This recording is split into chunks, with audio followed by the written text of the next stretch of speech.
एक महिला की लाश मिली थी नाले में, जिसमें आइडेंटिफिकेशन के जो भी चिन्ह थे वो नहीं पाए गए थे और वहां से रिकवर किया गया। तत्काल मुकदमा दर्ज किया गया थाना क्षेत्र में और उसके बाद बहुत सारी टीमें इसमें लगाई गई, जिसमें मुख्य शहर गाजियाबाद, हापुड़, अमरोहा, मथुरा, दिल्ली, अन्य स्थानों पे थाना वार टीमें बना करके भेजी गई और उनको जो आइडेंटिफिकेशन का बॉडी पे सिर्फ एक ही चिन्ह था कि पैर में बिछुए पहने हुए थे। इसको लेकर के एक फोटो बनाया गया, एक पैम्फलेट बनाया गया और उसमें उसके विवरण को लिख करके जो बॉडी लगभग 5 फीट 4 इंच के अराउंड अनुमानित की गई थी उसको, और जो आइडेंटिफिकेशन का मार्क्स था, चिन्ह, वो बिछुआ पहना हुआ पैर में, उसको लेकर के 40 लोगों की टीम सभी थानों पे जो दिल्ली के थे, अन्य जनपदों के थे, वहां पे भेजा गया। वहां पे जितने भी मिसिंग रिपोर्ट थे उसकी एनालिसिस, पूरा केस का खुलासा हुआ। जब एक संदिग्ध बस उस घटनास्थल से निकलते हुए पाई गई तो जीरोइंग करते हुए जो हमने अन्य वाहनों की जीरोइंग की थी उसमें ये पाया गया कि एक बस है जो संदिग्ध रूप से जा रहा है। तो कई वाहनों के ट्रैकिंग में जिसको हम लोग कर रहे थे, ड्राइवर और उनसे पूछताछ, उसी क्रम में इस बस के ड्राइवर से जब पूछताछ के लिए हम लोग बरौला क्षेत्र में गए तो वहां जानकारी मिला कि इसका कुछ व्यवहार संदिग्ध है और जो वहां पूछताछ की गई आसपास के लोगों से तो पता चला कि ड्राइवर एक महिला जिसका नाम प्रीति यादव है, वो 5-6 दिन से लापता है, जो इस ड्राइवर के संपर्क में रही थी और वहां से 300 मीटर की दूरी पर इसके पास ही रहती थी।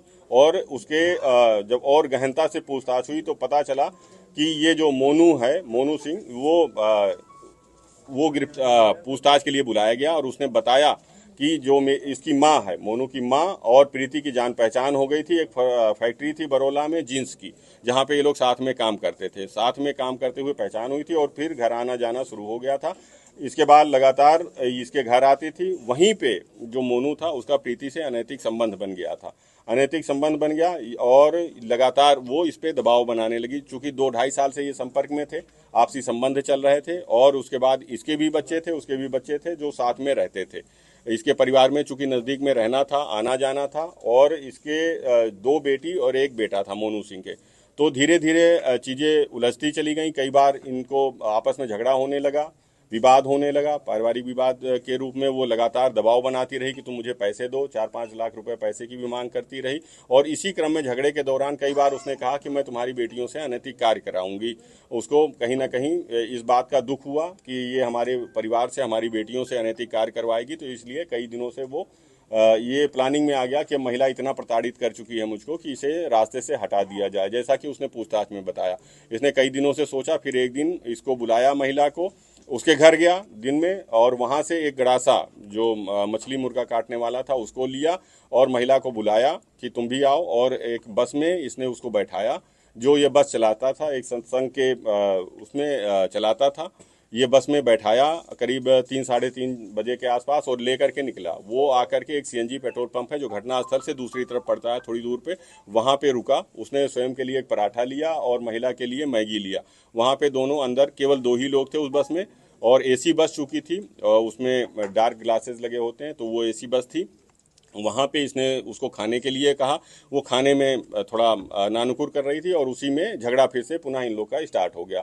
दोबारा जब झगड़ा स्टार्ट हुआ तो उसको, इनकी बेटियों को पुनः उसने प्रोवोक किया कि तुम्हारी बेटियों से अनैतिक कार्य कराएंगे।